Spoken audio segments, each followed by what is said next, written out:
fara cewa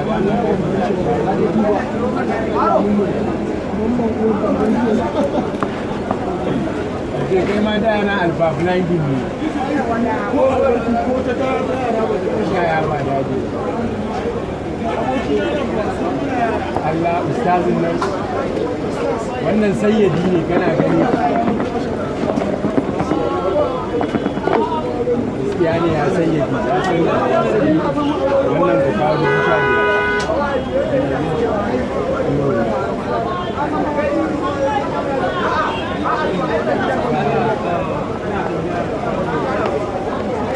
ya